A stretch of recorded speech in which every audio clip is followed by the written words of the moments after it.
there. All right, what's up, everybody?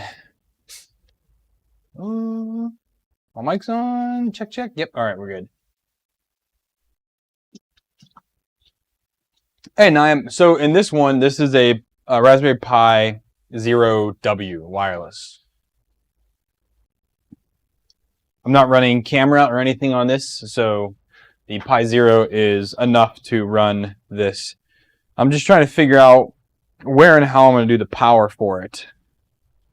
It's one thing I need to figure out here. So I'm going to dive into my electronics bin and get out power module. Let's see what we can do. Let's see. Electronics. New session. Ryan, what's up? Yep, brand is still non-sponsored by Pepsi because they are evil, evil people. So, yeah.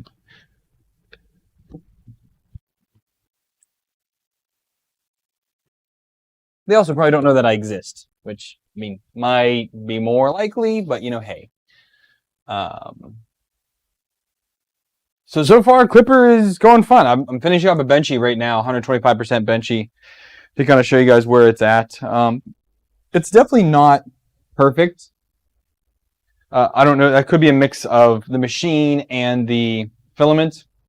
I mean, this is really the second true test. I had finished this Voron cube the other night, and now after doing input shaper and pressure, whatever it's called, pressure advance, something like that, I'm now doing a Benchy just to kind of see what it's at. Now, this is also not a fast Benchy. I think this is only running at, normally it's between 45 and 60 millimeters a second, so not terribly fast. This is also not a machine that's going to go fast, so I wanted it to be easier to show the layers on it, Jim. That's why I did 125%. It's easier to show on camera. 100% Benchies are so tiny, especially when using bigger nozzles. It's not the easiest thing. So, and to power this, I have some of these DC-DC down converters. These are the standard with these LM2596s, which they're like, I don't know, you get like 10, you get 10 for $10. They're super cheap. I'm just trying to figure out where exactly I can put this, because there's stuff in here and it's not the easiest to manage because my LCD cables are huge on this machine. So trying to figure out how to get those more managed in here is a task in its own. And then I keep the power cables just a smidge long because I don't like them to be like way short. So getting the Raspberry Pi in here, which has to go in straight like this. I think I can zip tie that in there. But the problem is I don't know how I'm going to get those connections. I might just need to reprint this bottom with an actual Raspberry Pi thing for it, because it's not wide enough for these USB cables.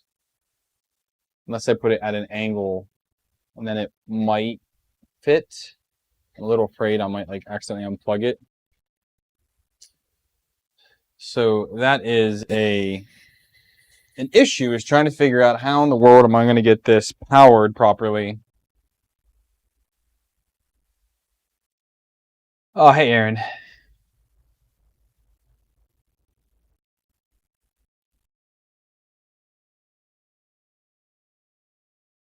Just use a converter.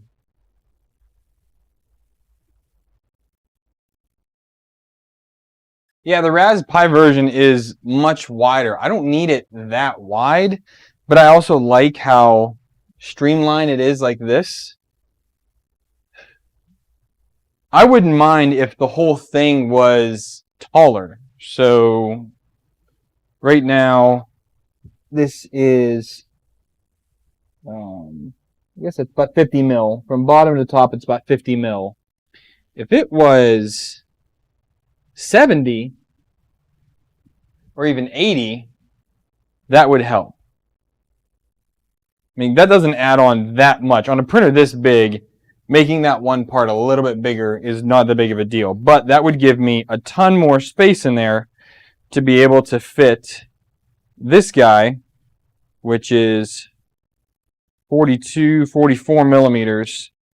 Because I could mount this into the back somehow, or even on the side, if that was taller.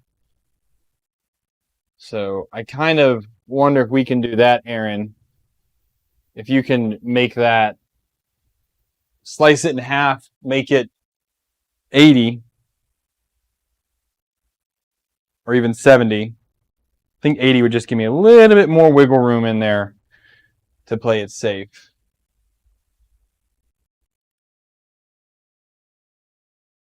An add-in module that could snap into the back.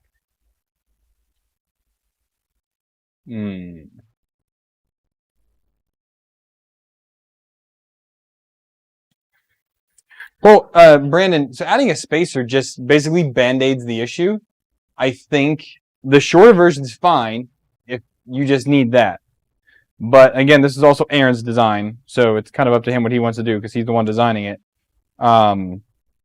But I think having a little bit bigger to have other options in there would be nice.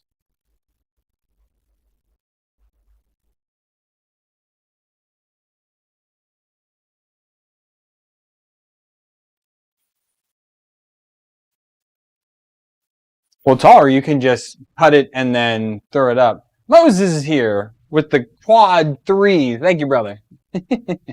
How you doing tonight?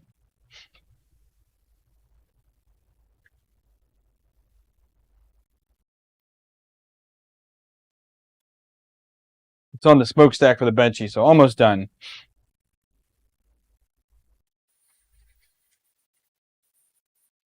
Oh. And then you have to resize the, once you resize this, then I need to grab it and then modify it to be dual color so I can print it on the palette.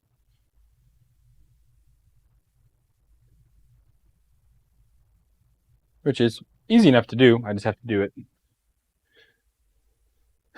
But yeah. And the reason why I want this, I like only having one power cable going into the printer because I cannot tell you how many power supplies I've ruined on the Mark 3S and Megatron as I had to work on those and I unplugged the power supply, the main power supply, and I grab the whole printer and I yank it.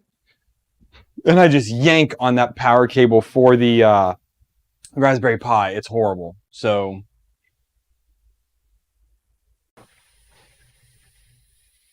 all right, thank you, Aaron. Oh, well, thank you, Moses. Getting some office work done. Adam, so Clipper so far is going okay. We've got a few prints here completed. I did, so I've done, well, this was the first pressure advance we did. That did not work out. The second pressure advance we did. And then we've done, this was the first, input shaper. And then I ran another one last night after I retuned my E-steps, which were off by just a little bit. We're just under extruding. I commanded 100 millimeters to come out, 98 came out. I did it. I did a fix.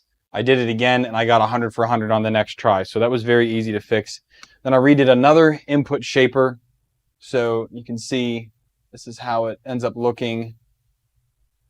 And you can see all the ripples that go in there. This was printed at 90 millimeters a second. 100 is a little too fast for this printer because it is a big bed slinger and it's using not the greatest of parts because it was an ANET.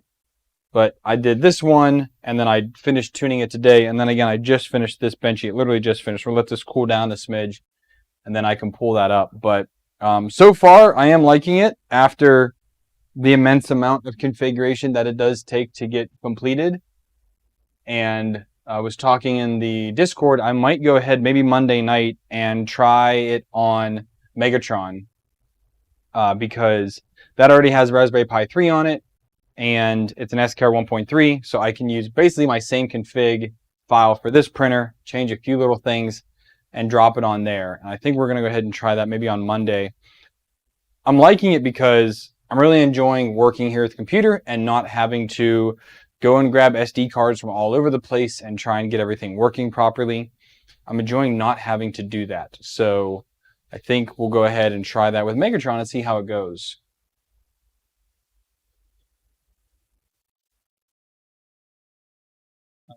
And then the other thing I was talking about was maybe doing it on the Bear. So I was just looking up the price on some Raspberry Pi 3B Pluses, which are $35 on Adafruit. And I might go ahead and pick up one or two of those. I'd like to have a spare one around anyways, just in case I need one. So I might end up doing it on the Prusa Bear as well, because that's running an SKR 1.4, not an NZ board, because I don't have LDO motors on there. So Aaron's saying, honest opinion, as someone who has just tried RepRap and Klipper. So let's compare Klipper to RepRap. I would say, now as someone who, as Kennedy said last night, I could get a brand new printer, I could download the latest Marlin, muddle my way through it in a couple hours, and have a working firmware for that printer.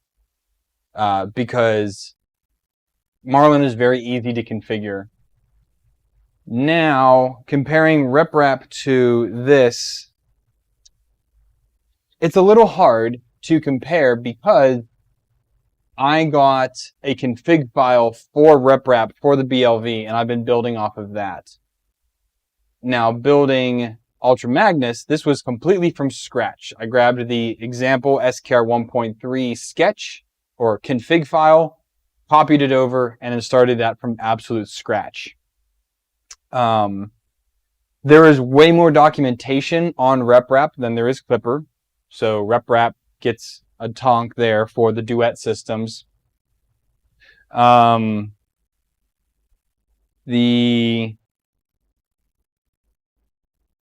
think what else?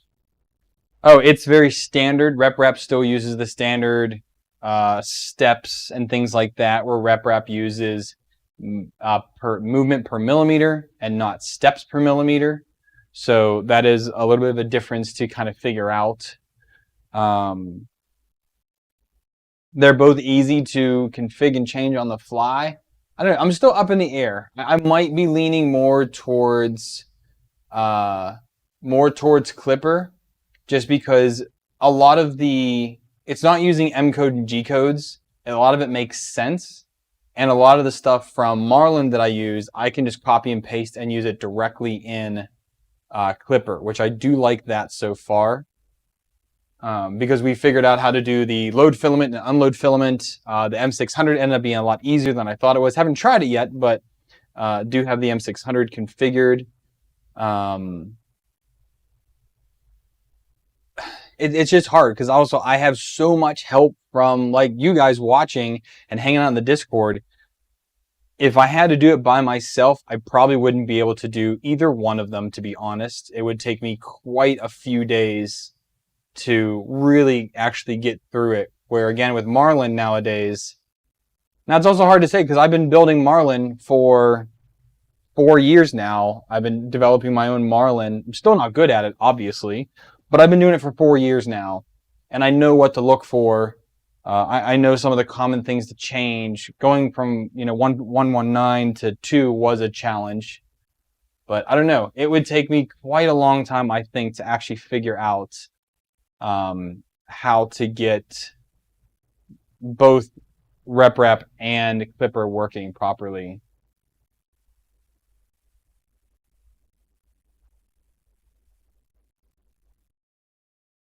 Well, the one thing, Aaron, with RepRap and all the G codes is you just have the G code open in a tab, Control F to figure out what you want to do, and then input that. It's just here in. Let me pull this up here real quick. So if we go here to the config file in Klipper. There we go. So again, if you're using the example sketch, it's fine. But also, I mean, there is documentation. If you're having an issue, I kind of just Google it, which is easy enough because we figured out that this homing retract distance was something I was missing, and that's why I was having issues there. And then I mean, a lot of it was fairly easy to just input and go, but again, it's definitely a learning curve. You know, you're not going to sit down unless you're like some kind of coder. It definitely takes a minute to figure out how to do all these different things. But I did figure it out, you know, again, but I had a fair bit of help from lots of people. So yeah, I kept these at 7,000. You lower these back down to 4,000 after I did that test. But yeah, I will say doing Stealth Chop ended up being a lot easier than on Marlin, just because I can change the setting in here, do a quick reboot and go. I don't have to recompile or play on the LCD screen. So doing sensorless homing, much easier on here. And then the Dual Z, adding that in again, but I had people helping me on that. So that definitely helps out quite a bit, is when someone can help you out with it. Those settings were different. That's odd. And this is different here as well. Let's change that. But yeah, I do like how you do the scripts. And it's also very, you assemble it the way you want to. So I did miscellaneous here. I have a section here I made just for the probe. I just made a display section. And then I have the filament sensor section, bed leveling, and then all the other macros. So it's definitely whatever you want to make it, to be honest. But it's interesting. I give it that. It is interesting, and it is definitely has its learning curve. Hey, Gunner.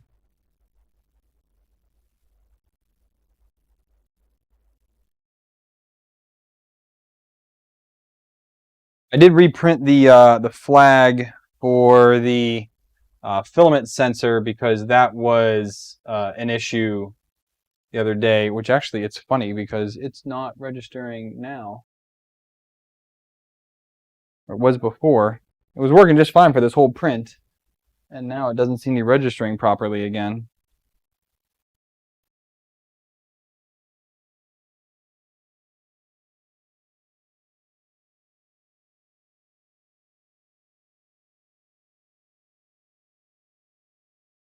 Just because it's cold? I don't know.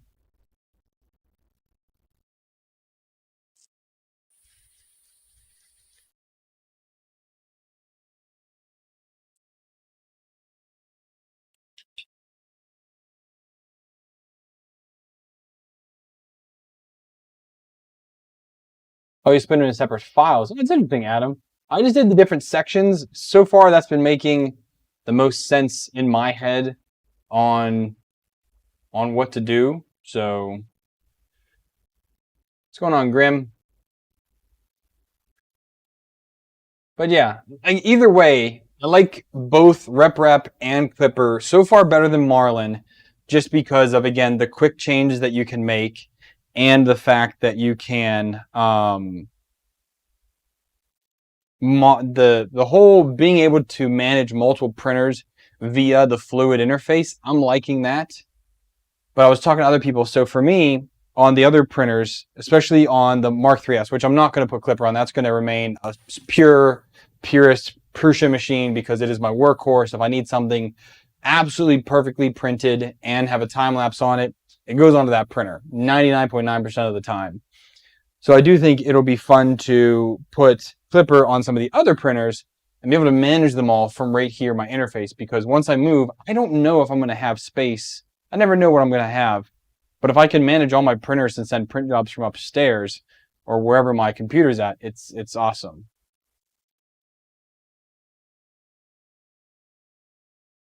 That is very interesting, Adam. That is very interesting. So far, I'm liking the one file because, again, I'm a Control F guy. I mean, I'm a Windows person, so if you got to find something, you can Control F to find it. And I've just been Control F, type in probe or whatever it is I think I need to work on unload feature, load feature, and it just drags me right to it. But that having separate configs is interesting. How do you call that into on the main config? Because obviously you have to call it somehow, right?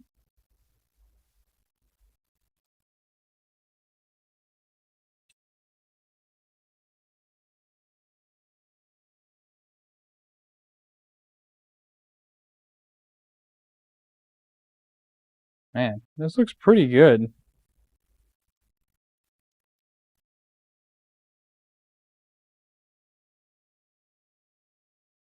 Definitely can tune retraction a little bit more.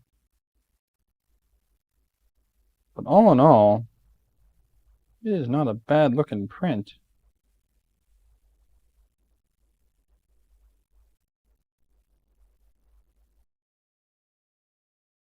We're Control Fers. Include config name dot. Oh, okay. Let me pull up. I'll show you guys the Benchy now that came off of here. Can we do this? Switch to here.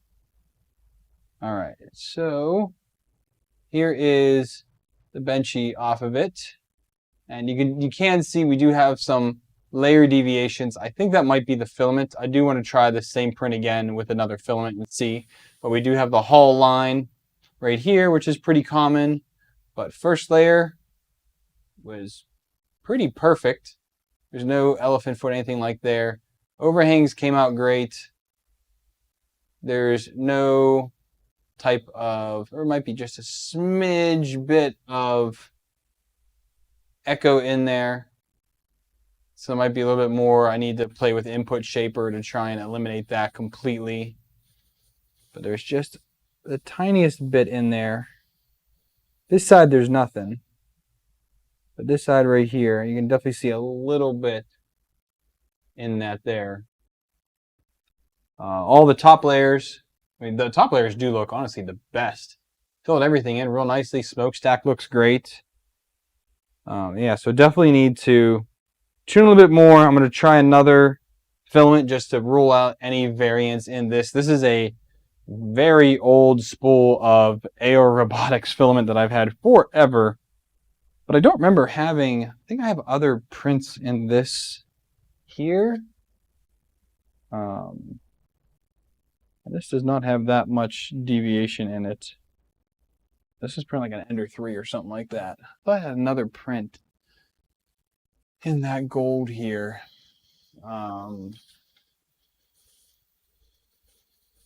Yeah, I think it is the printer for that. So we'll have to play around and see what else we can change in there. We are using a very cheap pair of knockoff Bondtech gears. I could always replace those and see if that improves it at all. So definitely still some things to try and figure out. But so far, I'm pretty happy with it. It's also, you know, can't compare this to any of the way more expensive machines. This was an ANET A8 Plus. So it was a $180 3D printer with pretty much bottom of the barrel parts. Like, they don't get much cheaper than what this was. So, I mean, you can't even buy all those parts for $180 if you wanted to build like your own Prusa. You know, because if you're building a Mark IIIS, you're going to clone it yourself and you want to use good motors. The LDO motor set for a Mark IIIS is $125 alone. So you have 70% of your budget, 60% of your budget gone just from buying the motors for that. And this is a humongous printer as well. 300 by 300 by 350 on the Z. So yeah, it is pretty massive for that price. So yeah, so far so good, I think.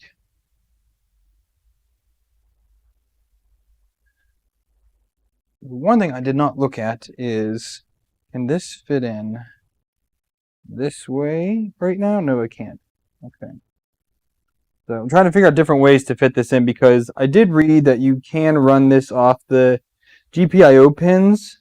1 and 2 can be power input into this. So instead of using the USB, I could run it that way, but you lose the, there's power filtering and power safety that's built into the micro USB power input on the Pi Zero and on the regular Pis too. The power input does have filters on it. The GPIO pins do not have any of that. Dark Sleepy Man. Technically, yes. So this originally was an ANET A Plus that I reviewed a few months ago, and then Aaron and Brandon did most of the work, chimed in a little bit, but it was mostly the two of them decided to make a new design for it. So this is what we're calling Ultra Magnus, and it has completely reprinted all the parts. And I'm running all the stock. I mean, it's a new hot end. It's a new board. It's 32-bit board. Which really I just put Clipper on, what I did last night. It is running the Bear Mark 3S hot end and the Bear ends as well. And it has a custom screen on it. So it's fairly custom now. The only thing really held over from the ANET A Plus is the frame and the motors and rods. Everything else was completely replaced on this. I guess the bed. Yeah, the bed is still the 300 mil PCB bed that came with it. I just put a sticker on it and a aerodynamic or energetic, I think is they're called, flex sheet on it, which was pretty easy to do. Now I have all that glue on there from that big print I was doing the other day, so I need to clean that off. But so far, not too shabby. And Aaron is quiet, so I'm assuming he is busy making a new model or something like that. Well, I appreciate it. It is very good looking. So it's red, white, and blue, not only because I'm American, but because we call this Ultra Magnus, and Ultra Magnus is, if you're familiar with Transformers, his color scheme is mostly red, white, and blue. So that's why I printed it in that fashion. You could call it whatever you want, but there also is some pretty nice looking, so we have some multicolored parts. So this is a FISEC RGB display. So we're still working on the scripts to get that figured out. I've used the Palette 2S Pro so I could do some custom prints. So once Aaron designed these, I went ahead in and made them dual color. So this is the bottom of the electronics cover, but as you can see, I modified it to use the palette so they can print like this, and it does the dual color for me. Same thing with the power supply. It actually says Ultra Magnus over there, and then I made a little case badge. I still need to glue this onto the side of it, but I took Aaron's design and made a little case badge to put on. I think that'll be pretty cool to have. So far, again, yes, this is a very, very cool printer.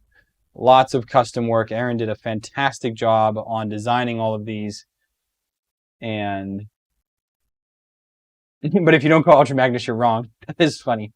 But I will put a link down below. The previous videos on this do have Aaron's link, but I will put a link after the stream for the design. If you guys want, if you do have an A8 Plus and you want to, if you want to download the model and print it, it's all completely free. And Aaron has it posted over on Cults, I believe. But yeah, I will put a link later down below. Otherwise, look up the last video on this and you can see it. Or if Aaron is done fusioning, he can post a link in the chat if you guys are curious to check it out. You also could completely make this yourself. We just based this off the ANET A8 Plus because it's what Brandon had, and I specifically requested this unit from Banggood to try out because number one, it's very different than the A8 was. Way different than what that was. And it's not, I mean, and the ET4 is just crap compared to this, honestly. But it was a good starting point for the price. So that's why Magnerica. Oh, geez, that's a difficult one there, Dark Sleepy Man. But yeah, I mean, if you could completely build this yourself if you wanted to. You could do integrated lead screws if you wanted to. But again, we just based this off of the A8 Plus because it's what we had to do. I need to home and redo the Z-tilt on this because I did muck that up. So I do have the Z-tilt built into my startup script. So when this does start a print, it will go through the Z tilt adjust, or if you're used to Marlin like I was, that is the Z auto adjust. But here they call it Z tilt. And that just ensures that both motors are, since the motors are not tied together, it just ensures that they are both are the same. So when I hit G32, and it's going to go ahead and do its thing. And once I've done it and it works, it's pretty nice that I don't have to worry about it because it will only do one iteration basically and then start the print. But it's set to do 8 iterations on the get-go just to make sure that it gets it all perfectly correct.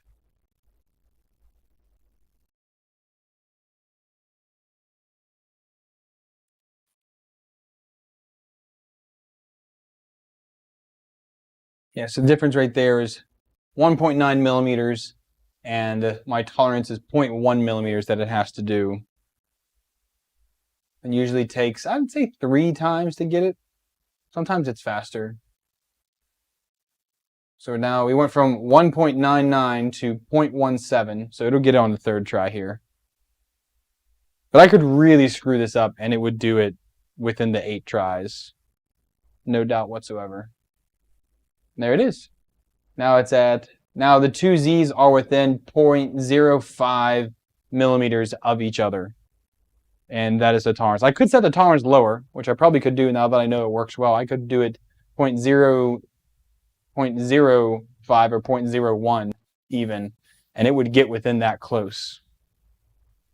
But 0.1 is close enough, I think. At least that's what I think. Do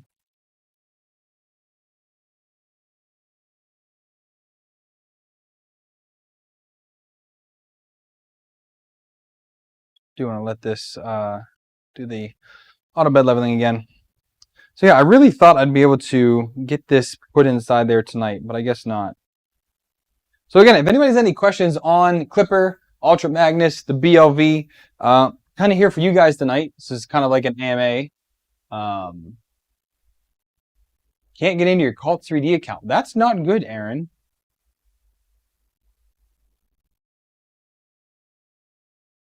Not good at all.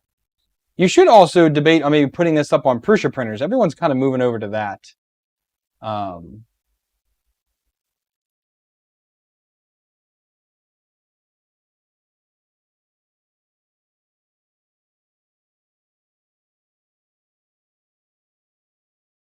Ultra Magnus is not on Thingiverse account anymore. Well, I'm gonna look it up right now. See if I can find it.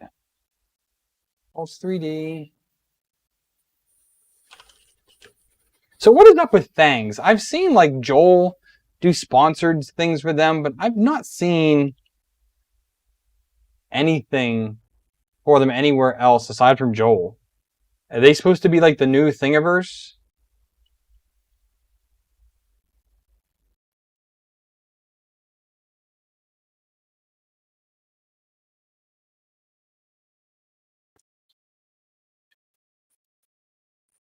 Oh, I see it. I see it here on Thingiverse. So it is on Thingiverse, Aaron, and it's still under your name. And then on Cults, here it is right here. Ultra Magnus ANET A8 plus conversion.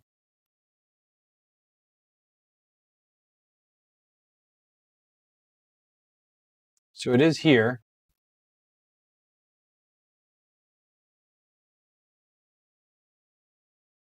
And it is you. So unless your password changed.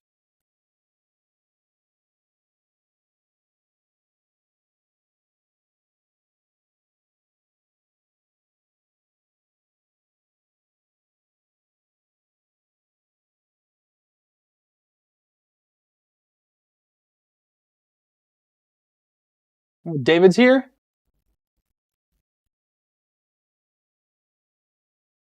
Did he say something and I missed it? I think Llama's here.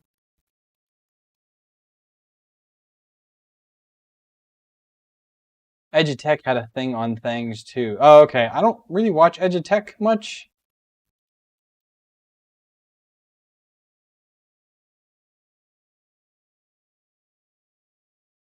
Oh, you think it's like Yegi? Oh, okay. Oh, that finished. I wanted to take a look what the bed looked like.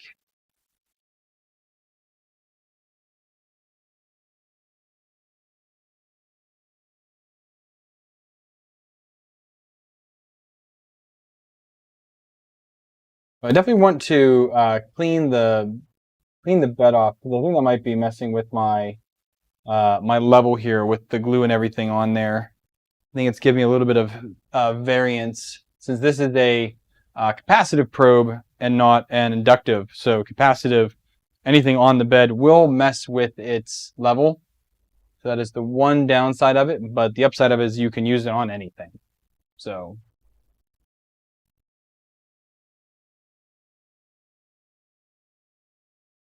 I wonder if Thangs is starting to shell out some good money for advertisement then if all these other creators are starting to push for it. I just don't, you know, I mean, obviously they never contacted me, but I've only heard of it from their videos. And personally, I'm not publishing anything on Thingiverse anymore. I'm publishing everything on Prusa printers, but it's ticking me off that I still can't get my stuff from Thingiverse imported over to Prusa printers. So I think I'm going to try that on the laptop. I need to do some stuff tonight with the wife, look up a couple things, and I think after I'm done with that, I might try it on the laptop. Maybe it's something with my browser here on the desktop just not working out.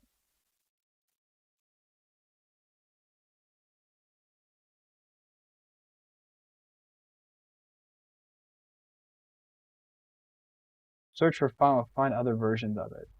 I don't really know. Again, I've never even gone to the website, so I don't even know what it is about, to be honest.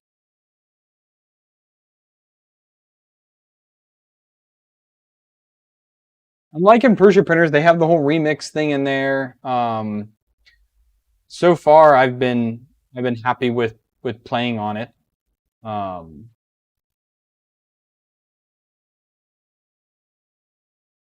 but I'd like the ability to remix someone else's part, and I like the ability for someone, if they remix my part, it's linked together so that you can see what I made. You go look at remixes. Oh, somebody remixed this because this guy did this thing differently to make it work for his situation, and go with that. So that is one thing I really do like.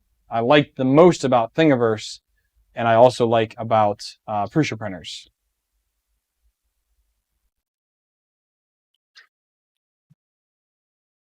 But it's going to be a while until Thingiverse actually sees its downfall, simply because there's so much stuff on it. Like, you can get still anything off of it, but right now, adding stuff to a collection on there is kind of broken.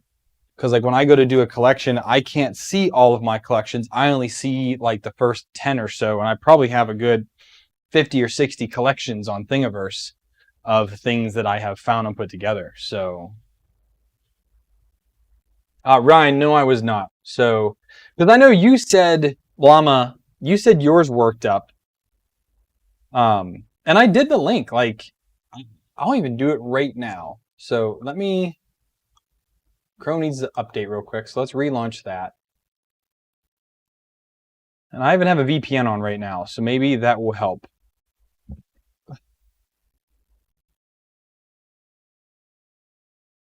So let's open up a brand new window. And we're going to go to Prusa printers or Streamlabs. There it is. So we're going to go home on there. Okay. So let's bring you guys in so you can see this. So here's Prusa printers. So we're going to go to my profile. Where is it at to do that?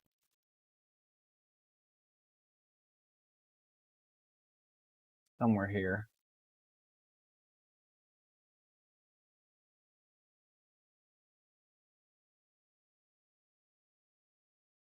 Where's the input thing at?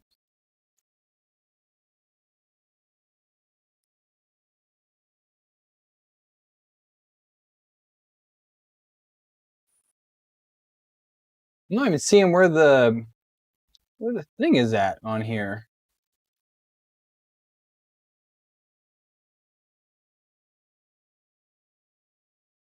I thought it used to be right there. Oh, Thingiverse import. There it is. Sorry. All right. So here it is right here. So we're going to, that's my profile link. We're going to open this up. So here is my Thingiverse page. Here's Prusa printers. So I'm logged in here, and I'm logged in here. I'm going to do verify Prusa connection. And it fails. Where am I at here? There, see, failed right here. Verification failed. Again, that's copied. Try it again. Fails again. I don't know. I'm signed in. Signed in here.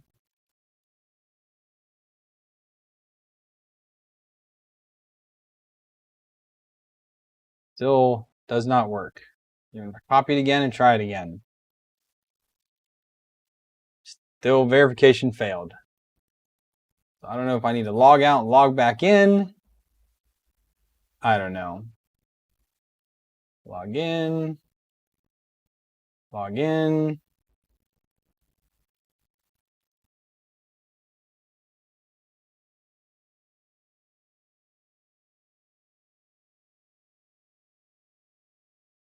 It is /about. Right here, Ryan. If you can hear /about. Oh, you think I need to do here /about? It automatically goes to designs. About. Oh, get rid of the about? Okay. So like that.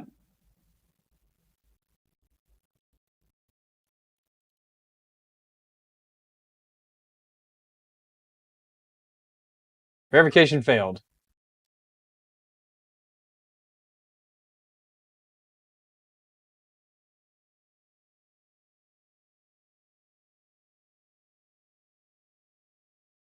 Yeah, so without, it still fails. Copy link. Open a new window. Verify. Verification failed. What if I put designs here? Would that work? Or it's still HTTPS, right? HTTPS, yep, all that there. Prusa printers. Let's try that. Still failed. So I don't know what it is, Llama. It doesn't work for me whatsoever. Well, I don't know. I mean, this is my, if I do view profile,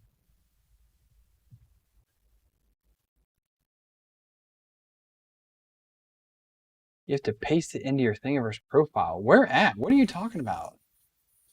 Copy your Prusa link and paste it into your, oh.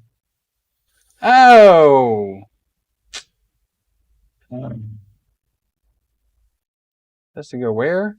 In the bio?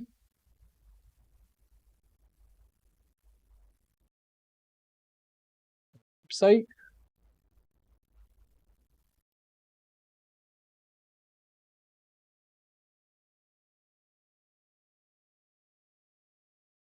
Oh, website right there. Okay.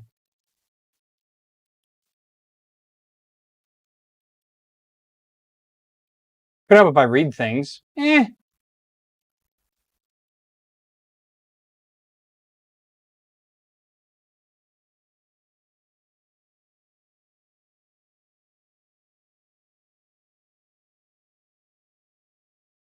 Hey, that's what it was. Would help if I actually read things, maybe. Select all. Years of. So my first thing I made or edited back in 2016. Import.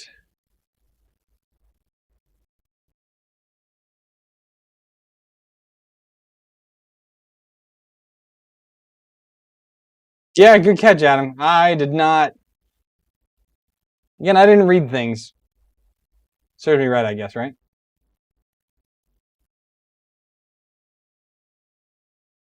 Just leave that open to watch it then. Meh. Read things? I'm a guy. Who reads things? It's like reading instructions. No one does that. Nobody reads instructions anymore. You just do stuff until stuff works. Or you bash your head over it for weeks.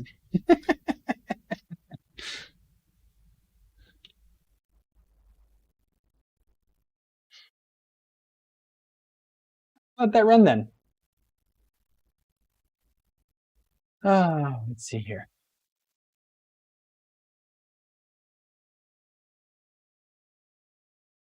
I don't even read this chat. I don't either sometimes, Moses.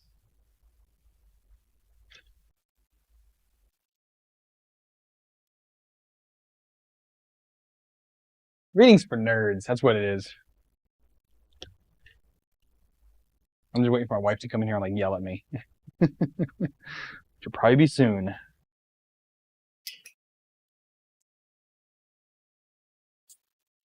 Oh man. So I do want to heat this up and change out the filament while we're hanging out here. Good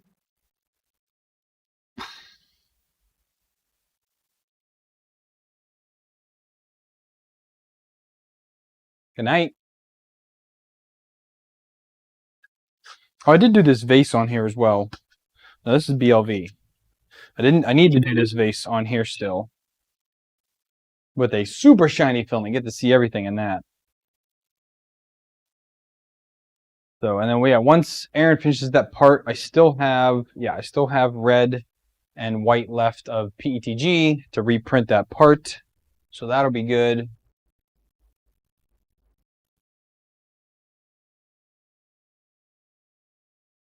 Reading is a very much last resort.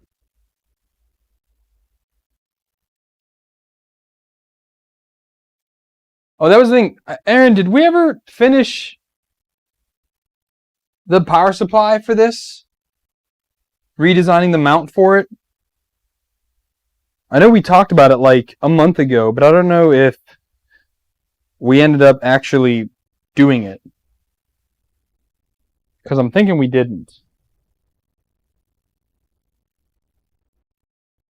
We still need to fix the cap and the actual bottom part still.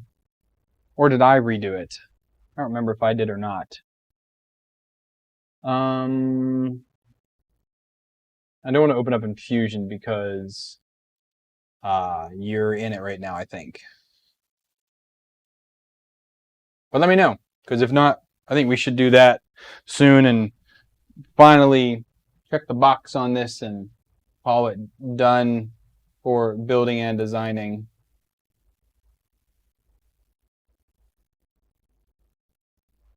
We're at temperature. I can hit unload filament. Did that work? It's running.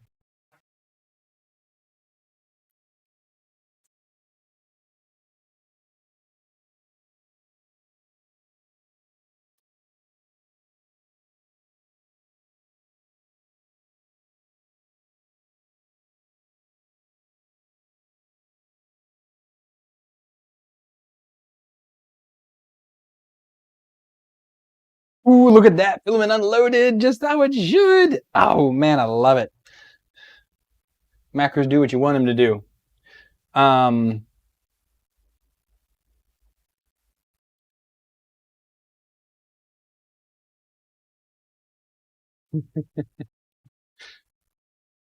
Oh, yeah. Yeah, my lapel mic, if I do look down, it does get a little bit louder there.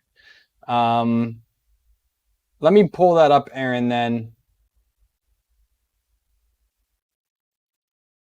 Let me switch over to the shared. I'm always easily amused, man.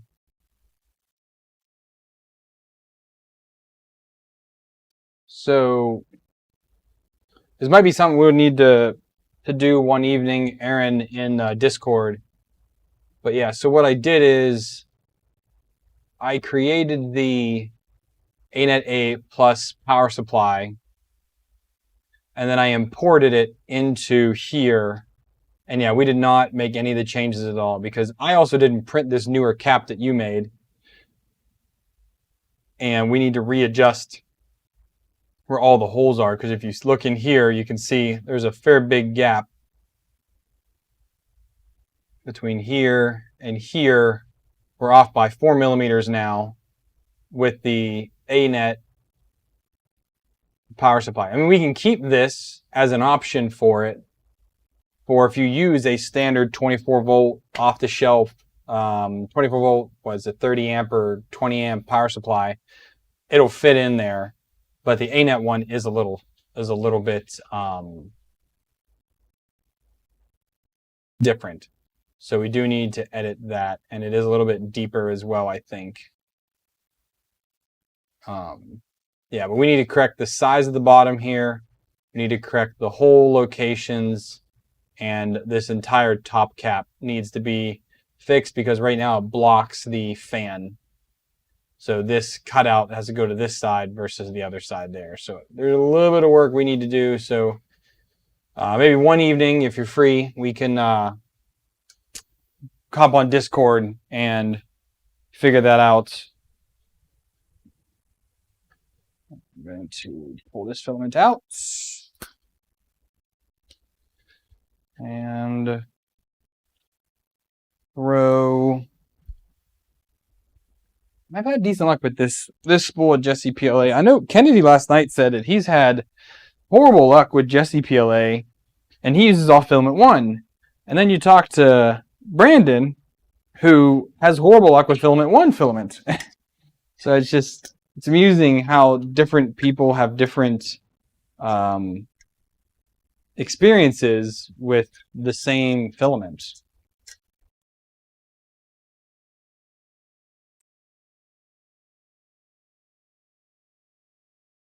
Magnus printer.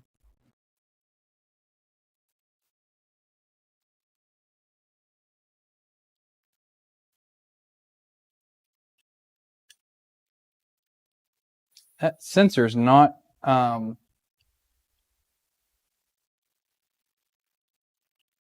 sensing. Let's see what's going on with that.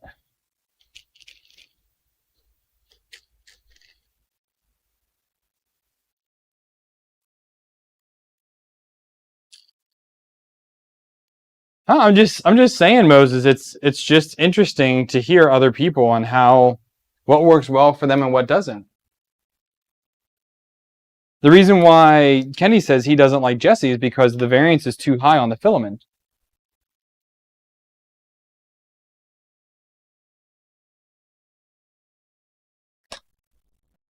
And if you're using something like the palette, it does not work out so well for him.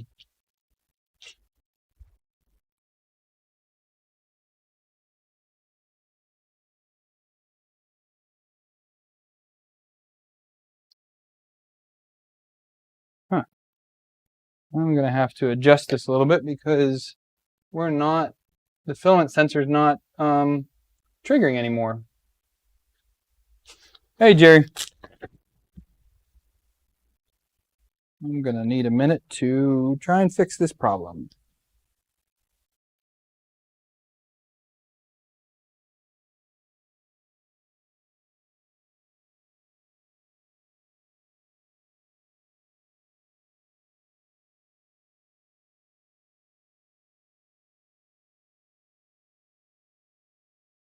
But that's not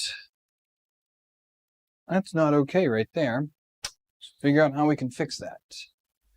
Might be if I just use a file on this, we can just shave it down a little bit.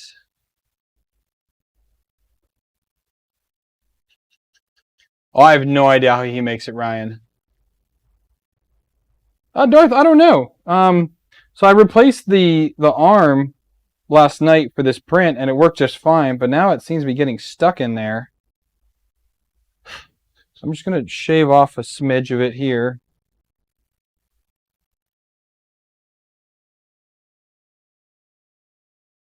See if it moves a little more freely.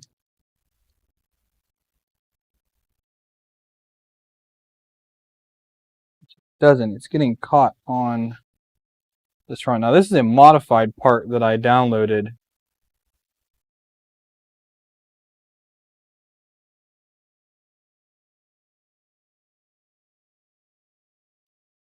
I also don't know anything about filament production because the only thing I know about it is what I've seen from, what's it call it? Protopasta, like their videos. Stop on some Sunlu filament.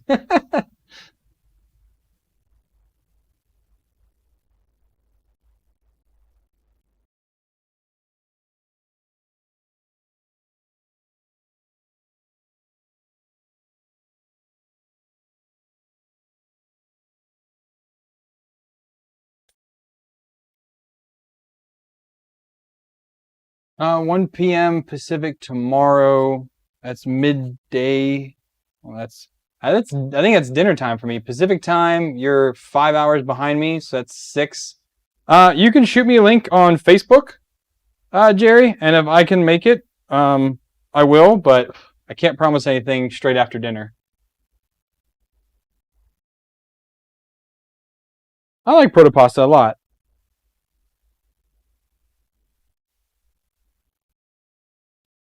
I'm very selective on when I use it because it's so expensive.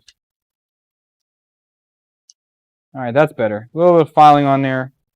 Now it moves fine, but the problem is that this, for some reason, isn't triggering again.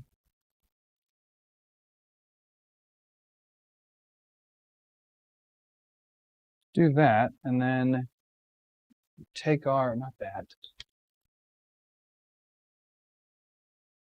wee little screwdriver.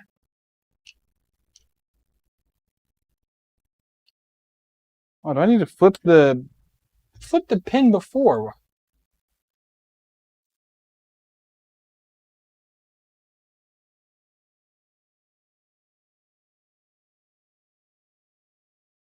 I'm going to restart everything here real quick.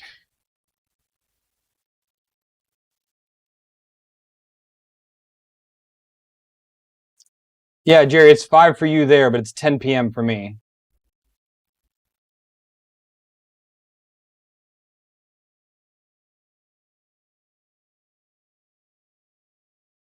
Well, right now it's in reverse again.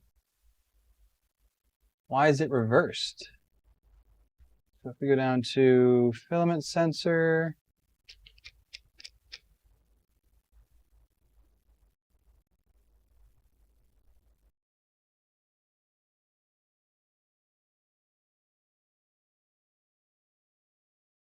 and for that at, well, it's the other extruder, isn't it?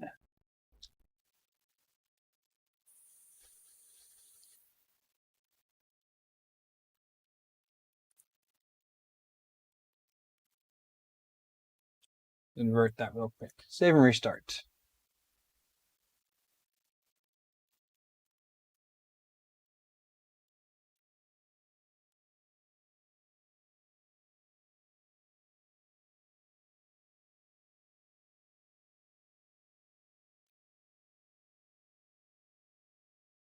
Yeah, that didn't work.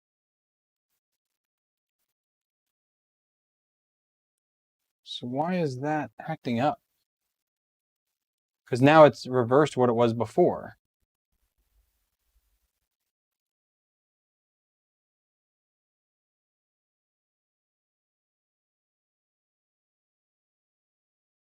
All right, Aaron.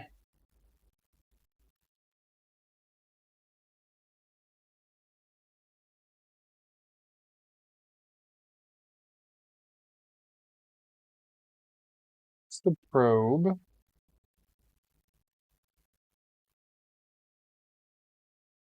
Save and restart.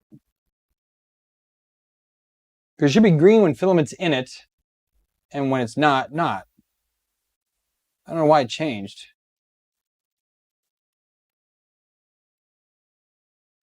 I will shoot you a message, Aaron.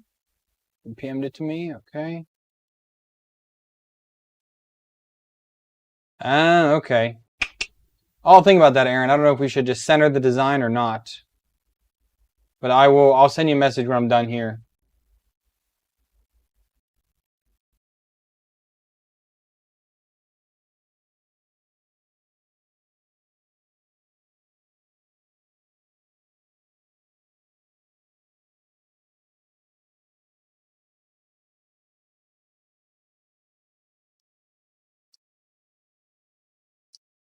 Yeah, for some reason the sensor pin is inverted again. I don't get what's going on here.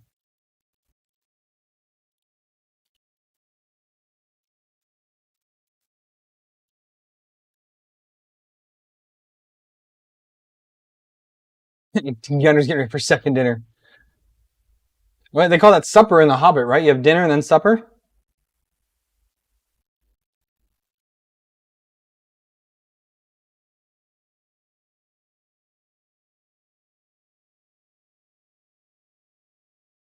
Jim said use the query command. Let me try that real quick. So Ultra Magnus, get out of this dashboard.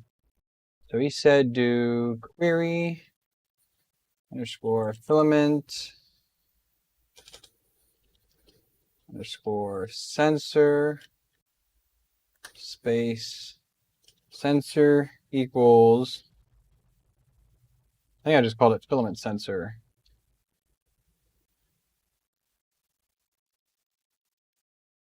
What do I call it? Filament underscore sensor.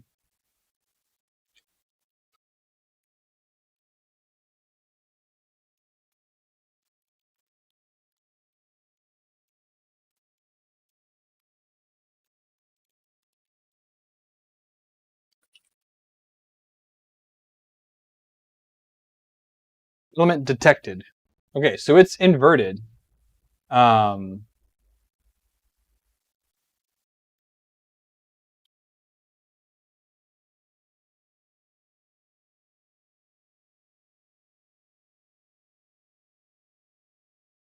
No, it's making me do it with the thing. But yeah, so it's saying filament detected, but it wasn't this way before.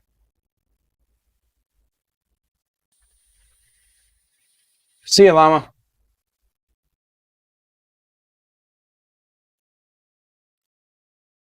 So I need to invert that again, and I don't remember where to invert that at. Heater fan, MCU printer, From my filament sensor section, just a probe.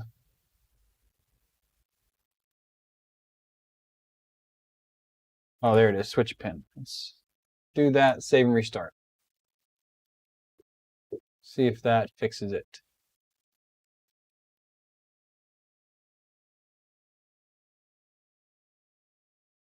Gunner eating horse for dinner.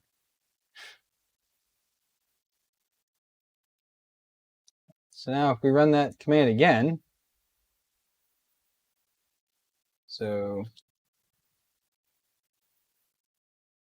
query filament sensor equals not detected. And then if I put this in, detected. Not detected. Not detected. Detected. Okay. So for some reason, I don't know why that pin got re-inverted, but it did. But now it's fixed again. So yeah, that was weird. All right, let me reheat this back up then, because I cooled down while I was messing with that so much, and get some new filament loaded in here.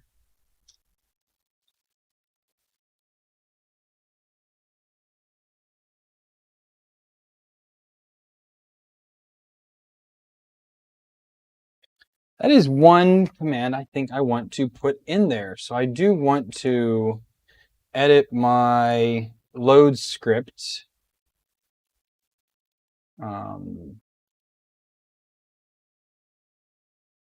Pause, resume, cancel print, load filament.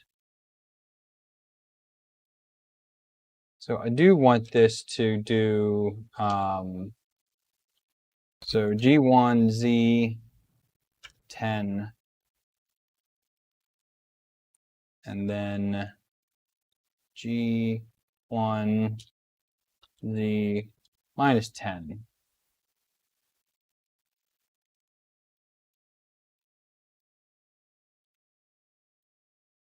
And we're going to try that, see how that works out.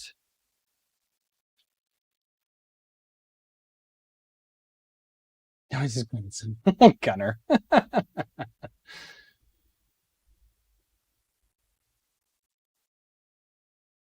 210. All right, so now if we put our filament in here, then I hit load filament. Must home axis first. Okay, home all. I might need to do a G92 for Z, if that's why it's yelling at me here. Because I want it to go up by 10.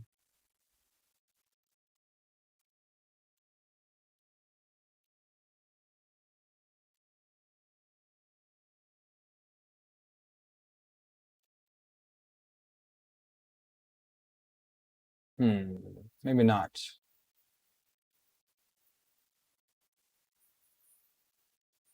Now if we do load filament, it's going to go up to 240 because I'm doing a single load command. Turn that back on. There we go. I'm doing a single load command for any filament that I put in here. So going to 240, I can load anything with that. I don't need to select load PLA, load this, load that. That's just way too many macros to worry about.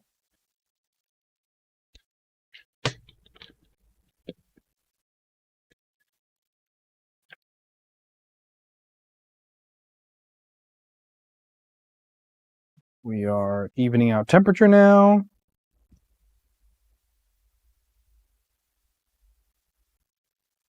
I might do PID tuning again because it still overshoots a little more than I would prefer that it overshoot. I don't know if that's a clipper thing or if it's just I need to, again, re-PID tune the hot end.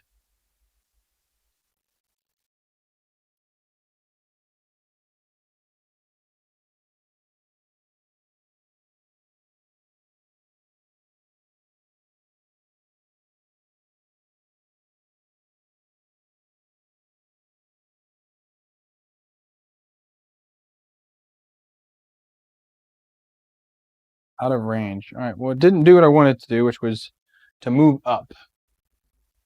So I guess I need to figure that out. Why? Again, I just wanted to move up because the nice thing about when you load in a Persia machine is the Z moves up, you unload your filament, then once you reload it and you push it down, then it's loaded. It moves back down to its original position once you say that it is loaded. So those macros are much better, I think. Jobs, we're going to do this Benchy again on here.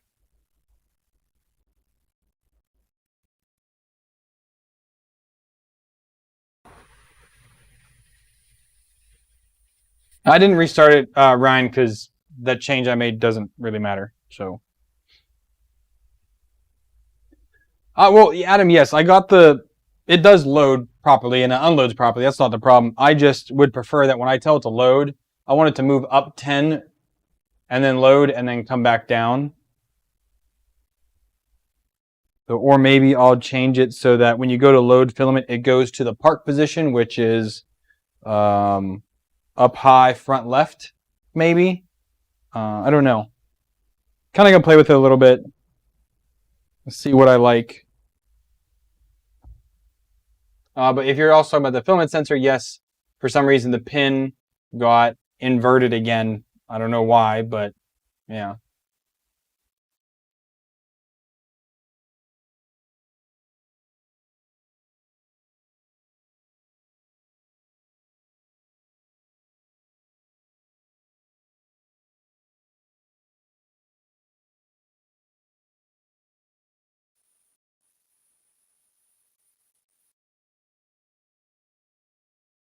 Yeah, relative G1 Z10 then load fill. That's exactly what I want to do. But relative, is that G92 or is that G90?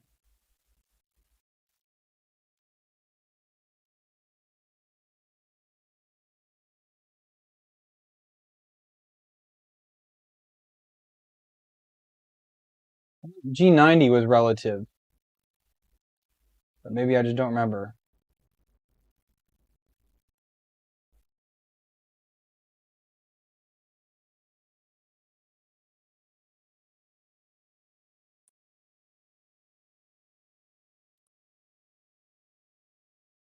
I'll have to look it up to remember. Yeah. Freaking fingers itchy. I don't know why. Oh, there goes my here.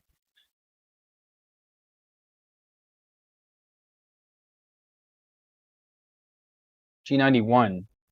Oh, okay. So if we do, I don't want to do it there. I want to do it for load filament.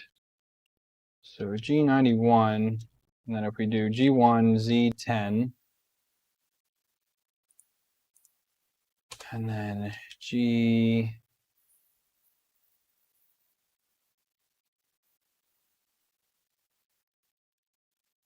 G1 Z0. Might be able to do it. Let me see what you think of this atom here.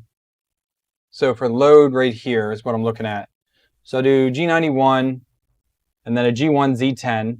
We want to move up 10 and does the 90, heats up G92 E0. We extrude 150 and then resets that to 0. And I'm doing a G1 Z negative 10 to come back down 10. Do I need to change anything in that section?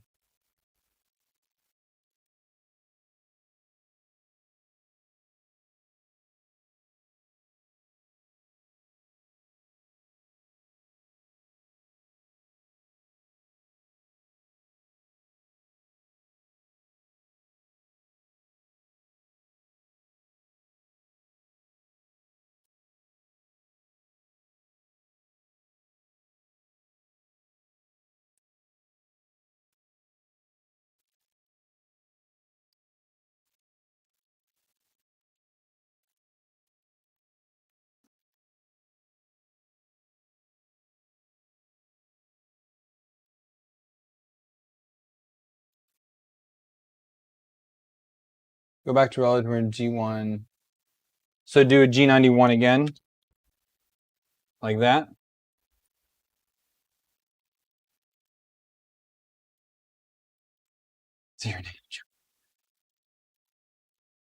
Yeah, and then G91 and then a G1 again.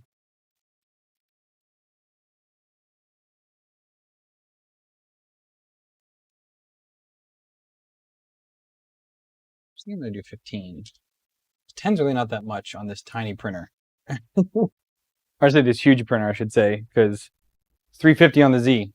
Moving up 10 or 15 doesn't really matter that much.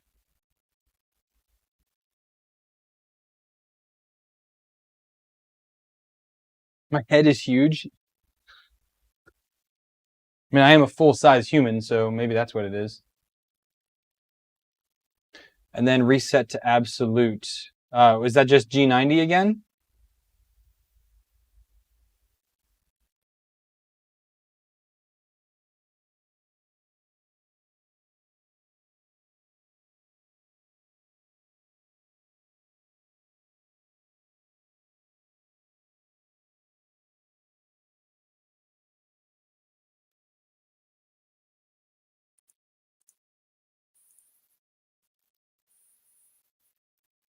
See out here. Pull this over here.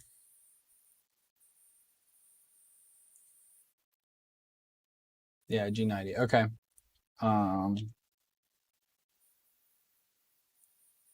But absolute relative set position. Okay. Yeah, maybe it'll work. We'll find out at some point, I guess, right?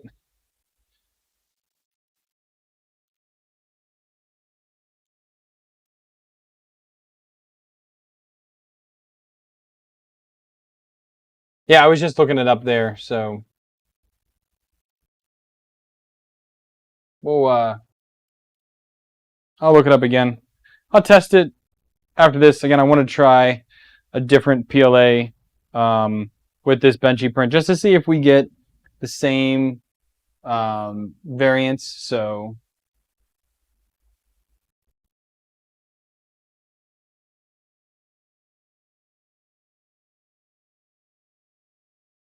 Gunner's just jealous and I'm buffer that he is.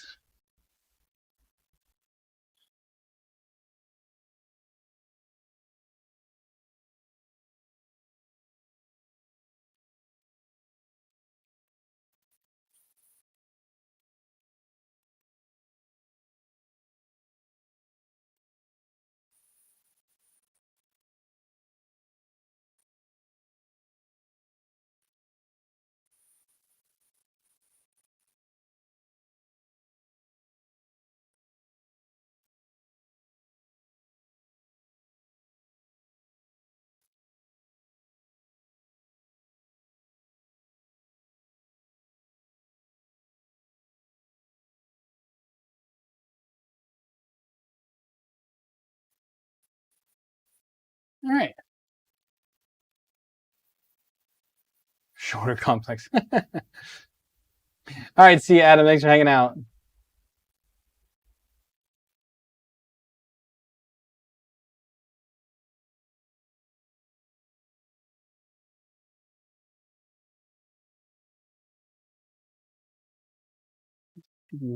Shoulder pad fund.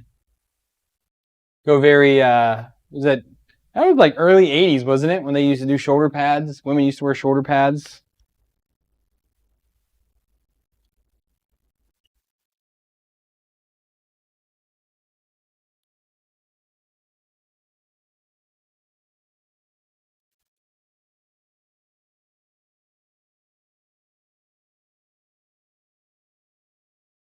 Might have been all of the 80s.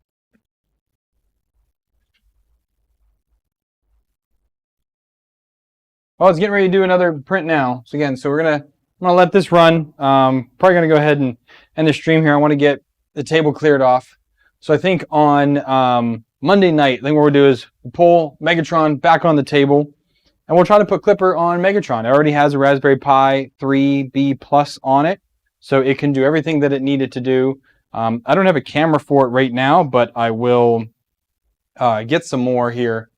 Once I think prices are coming back down on them, but once I can get a good price on some the C920s, I will go ahead and pick those up and be able to put a camera on that as well. Kind of see how that goes. My bed level looks all right there. Ryan, so how's SKR Bear doing? SKR Bear prints great. That's kind of why I'm a little bit hesitant to put Clipper on it, because it prints so well right now. But the nice thing about if and when I do it, I can always convert back, because I just hang on to the firmware that I already have on there. So shouldn't be too bad to dial it back. But yeah, so if you guys want to tune in Monday night, we're going to work on Clipper again. I'm going to do it from scratch then. I'm not going to, because I did a lot of work on this for 2 nights beforehand. But now that I have a little bit of a better idea how to get it going, I'll go ahead and do it live on Monday night. So it might end up being, it's going to be too long of a stream because it doesn't take too long to get set up. But I will definitely make a copy of my config file. I can port right into it. And as you guys can see me set up Clipper from scratch on a custom-made 3D printer. So thank you guys for joining in. If you want to join the Discord or check out anything to do with this stream, I'll put the links down below so you can check those out. If you want to support the stream, you can donate directly, join Patreon, or use any of the affiliate links down below. All the money I get helps me build printers like this. So I appreciate everybody for helping out and tuning in. I'll see you guys Monday night.